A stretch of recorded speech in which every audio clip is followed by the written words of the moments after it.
Hello, hello, hello. And welcome to the Hildebrand Law Firm topic for today. I'm Kirsten Hildebrand. And I'm Matt Kaplan. And today we are doing part 2 of the 3 biggest costs that you experience at the end of your life when you've got that exit ramp where you are on your way to better things out of this world.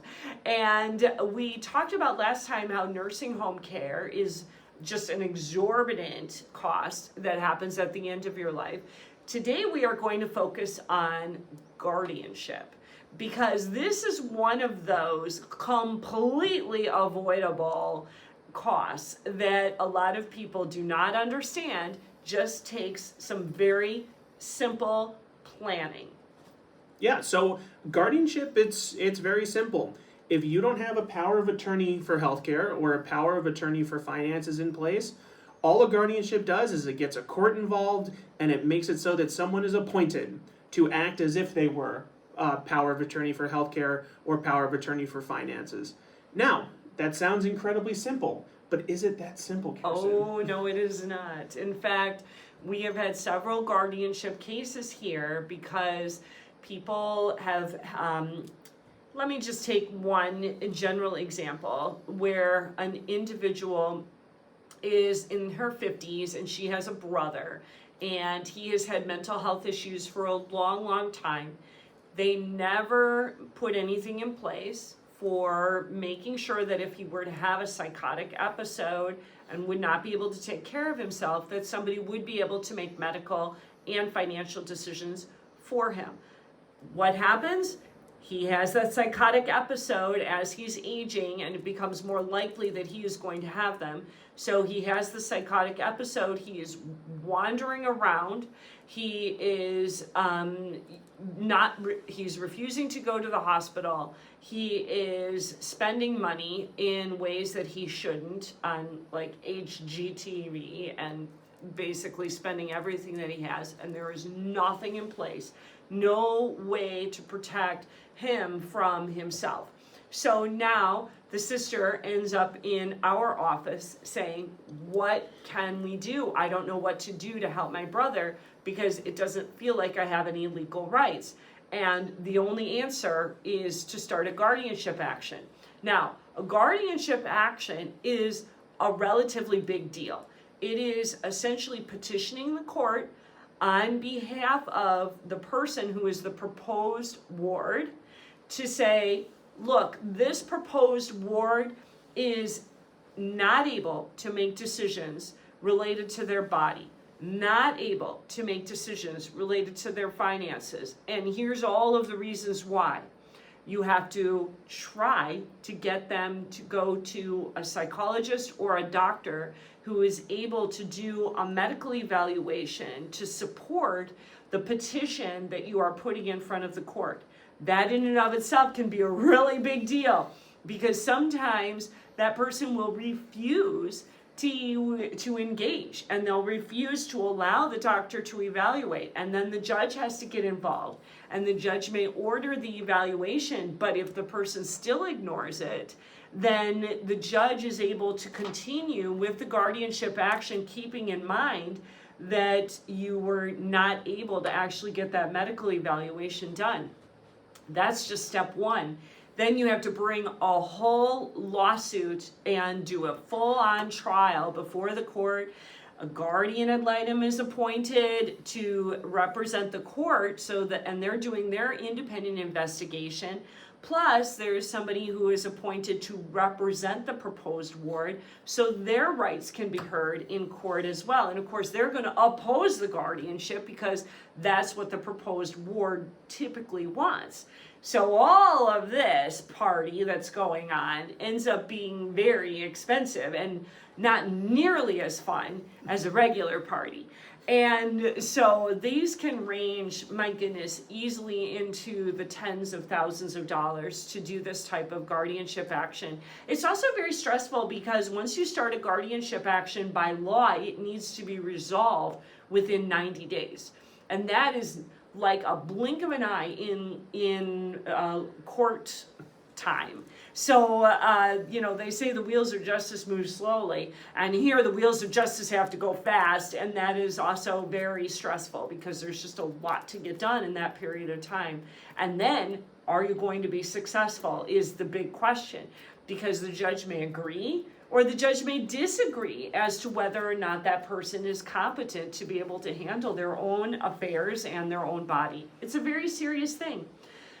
Something that the law protects against is the declaration that somebody is incompetent when they're really not. This used to be a way that people would nefariously try to take over somebody's assets. So now there's all these protections in place, like you have to do an annual accounting with the court, even if you are declared as the guardian of the person. And you also have to continually be under the supervision of the court moving forward. And so the reason for that and for the strictness of the laws relative to this and the difficulty with getting a guardianship is to protect against fraud. Unbelievable. I mean, yes. that sounds like such a crappy process to be part of. Yes. It's such an easy solution to get out of it. Do you want to tell what that solution is? Yeah. So the easy solution to get out of it: power of attorney for healthcare, power of attorney for finances. It's a super simple document. It's two documents. Two super simple documents. Each power of attorney document, very simple. For the both of them, I don't know a law firm that's going to charge you more than $1,000, $1,500 for those two documents.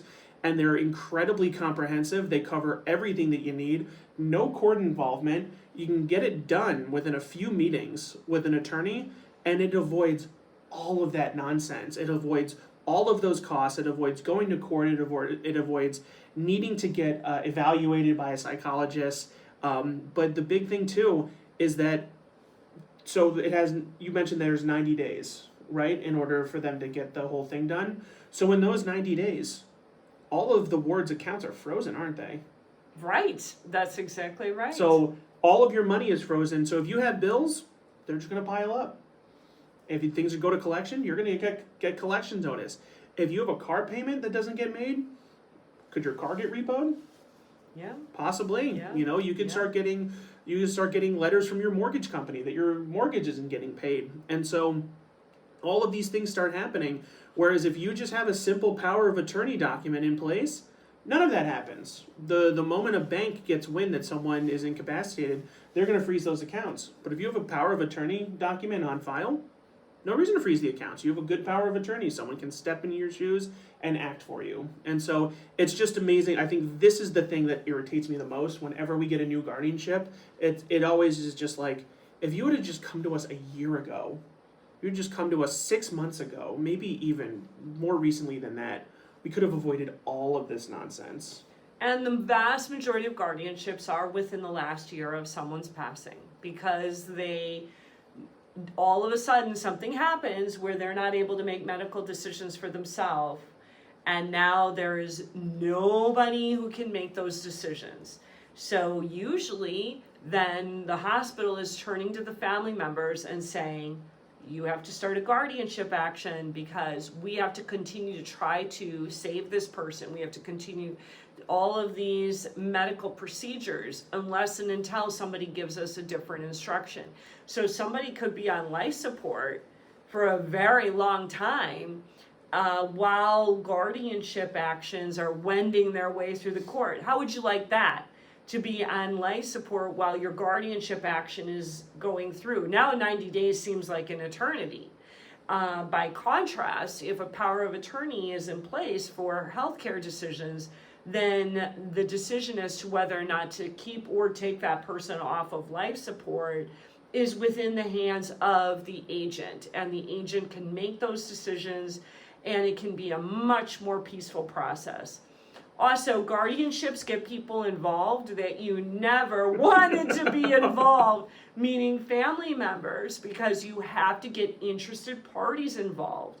So if there are disenfranchised children or estranged individuals or even people who are simply uninterested or distracted or busy, they have to pay attention to this guardianship and be willing to say, yes, I'm okay with this sibling being the guardian. And do you know how many different arguments that can stir up, because one sibling may say, I'm the oldest, I should be the one that's the guardian. But then the second youngest, or the second in age, says, well, I'm the one that lives close to mom.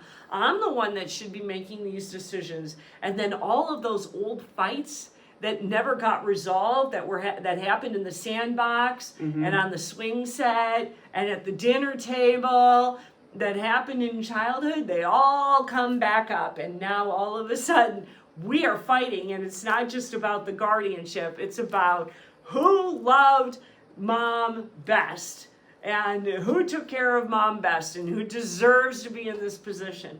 So it can get very, very complicated. So, and to make matters even more complicated than that too, let's say you back to your 3 kid scenario. Let's say one of these kids is the perfect one. He's going to be guardian, no issues with the family. Oh, but he has a felony from a few years ago. Let's say one of the kids has a bankruptcy from a few years ago.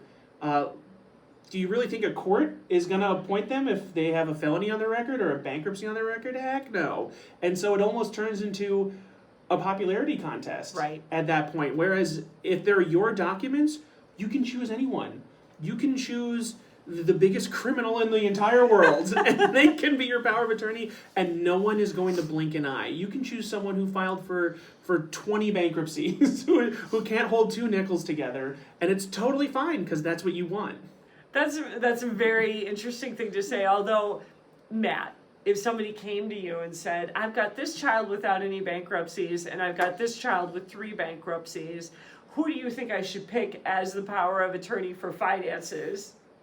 I'd say the 3 bankruptcy person, because just kidding. That would be so much more interesting. Yeah, right. No, I mean, we'll definitely give you advice about who it is that we think is going to be most well suited for those positions. But if you don't tell us about those bankruptcies, then you can pick whoever you want. Absolutely, and the thing is, when you are making your own documents, really none of that matters. Let's say this bankruptcy was from 20 years ago, and they totally got their life together.